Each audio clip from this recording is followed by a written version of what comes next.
kelas AE Prodi Akuntansi ingin sedikit mempraktikkan teori retorika dengan mendeskripsikan Indonesia. Indonesia disebut juga dengan Republik Indonesia atau RI, atau Negara Kesatuan Republik Indonesia atau NKRI. Indonesia adalah negara di Asia Tenggara yang dilintasi garis khatulistiwa dan berada di antara daratan benua Asia dan benua Australia, serta antara Samudra Pasifik dan Samudra Hindia.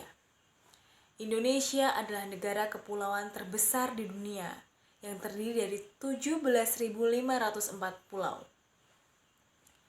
Nama alternatif yang biasa dipakai adalah Nusantara.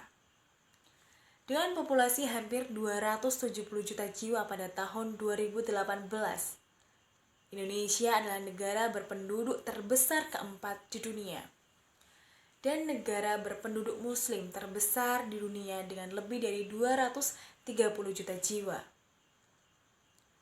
Bentuk negara Indonesia adalah negara kesatuan, dan bentuk pemerintahan Indonesia adalah republik, dengan Dewan Perwakilan Rakyat, Dewan Perwakilan Daerah, dan Presiden yang dipilih secara langsung. Ibu kota negara Indonesia adalah Jakarta.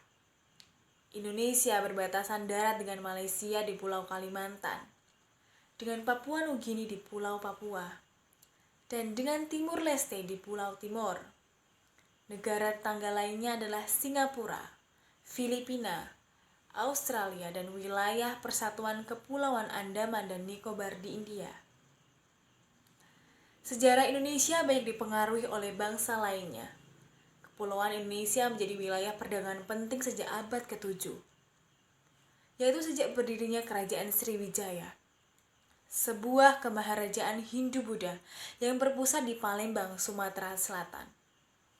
Kerajaan Sriwijaya ini menjalin hubungan agama dan perdagangan dengan Tiongkok dan India, juga dengan bangsa Arab.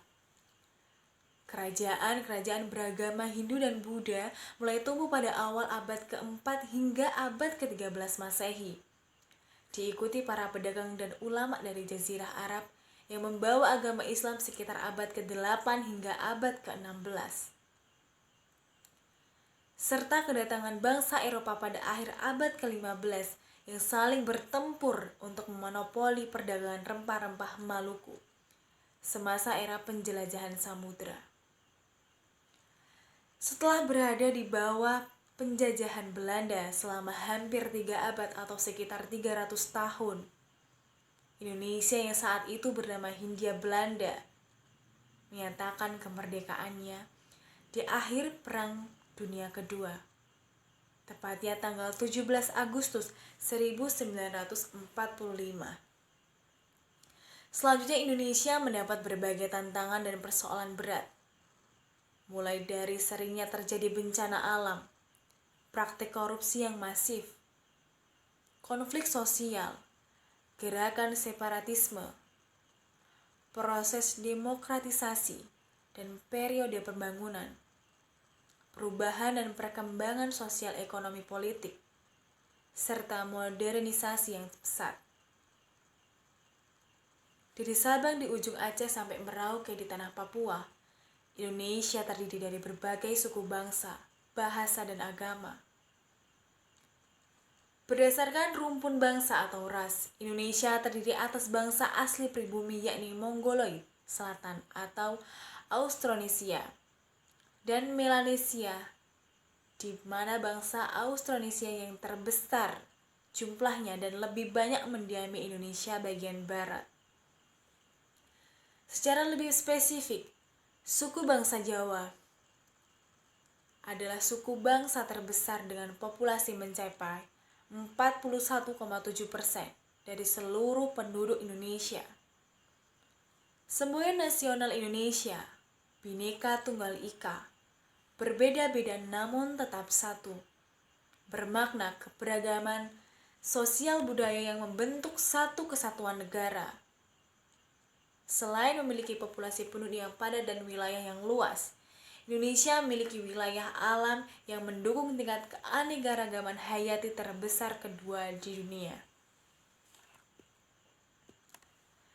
Indonesia merupakan anggota dari PBB dan satu-satunya anggota yang pernah keluar dari PBB, yaitu pada tanggal 7 Januari 1965 dan bergabung kembali pada tanggal 28 September 1966.